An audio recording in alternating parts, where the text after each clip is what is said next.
હિંમતની ઊંચી છલાંગ શ્રી પ્રવીણ કુમાર, પદ્મશ્રી 2026। 15 મીટર દૂર 2 થાંભલા પર 4 મીટરનો ક્રોસબાર।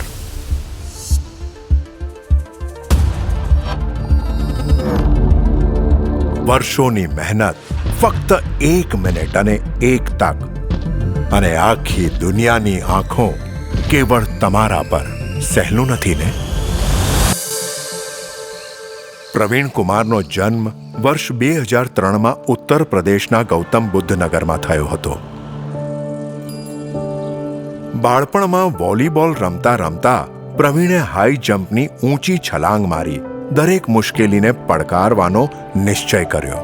સ્કૂલમાં જ્યારે શિક્ષકે પ્રવીણને ઈજાના ડરથી હાઈ જમ્પમાં ભાગ લેવાની ના પાડી તો તેઓ 8 દિવસ સુધી શિક્ષક સાથે જીદ કરતા રહ્યા। છેવટે શિક્ષકને માનવું પડ્યું અને 10 વાગ્યાની સ્પર્ધામાં 8 વાગે એમનું નામ લખાયું। બધાને લાગ્યું કે પગમાં પ્રોબ્લેમ છે, હું 2-3 ફૂટથી વધારે નહીં કૂદી શકું। પ્રવીણ સ્પર્ધામાં સુવર્ણ પદક જીત્યા, તે પણ એબલ બોડીડ શ્રેણીમાં। નાનપણમાં એને બજાર લઈ ગઈ। ત્યાં એક બાબા મળ્યા તો પગ જોઈને બોલ્યા કે આ તાંબાના પગથી આવ્યો છે, દેશનું નામ દીપાવશે।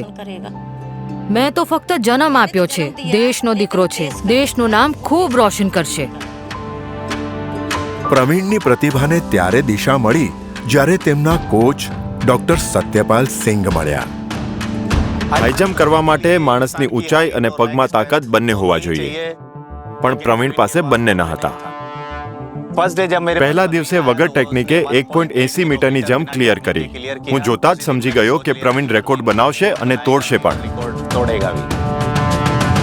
હવે લક્ષ્ય હતું ઇન્ડિયા માટે ગોલ્ડ લાવવું, પણ 2019 પ્રવીણ માટે સૌથી મુશ્કેલ રહ્યું। એક બાજુ એમની ઈચ્છા એમનો પીછો નહોતી છોડતી અને બીજી બાજુ એમની ગેમની શ્રેણી પણ બદલાઈ ગઈ હતી। પ્રવીણ 1 વર્ષ સુધી રાત દિવસ હાર માન્યા વગર મહેનત કરતા રહ્યા।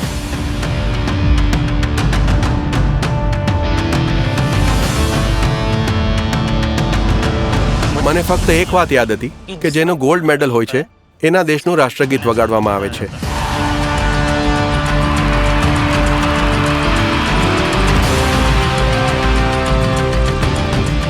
પ્રવીણે અનેક આંતરરાષ્ટ્રીય પ્રતિયોગિતાઓમાં અદ્ભુત પ્રદર્શન કર્યું અને પેરિસ પેરાલિમ્પિક્સમાં નવો રેકોર્ડ બનાવી સુવર્ણ પદક પણ જીત્યા। હવે હું નવા ખેલાડીઓને પણ કહું છું કે હિંમત અને મહેનતથી બધું જ થઈ શકે છે। હું મેડલ માટે નથી રમતો, હું રમું છું કારણ કે મને ભારત માટે રમવું ગમે છે। શ્રી પ્રવીણ કુમાર, પદ્મશ્રી 2026।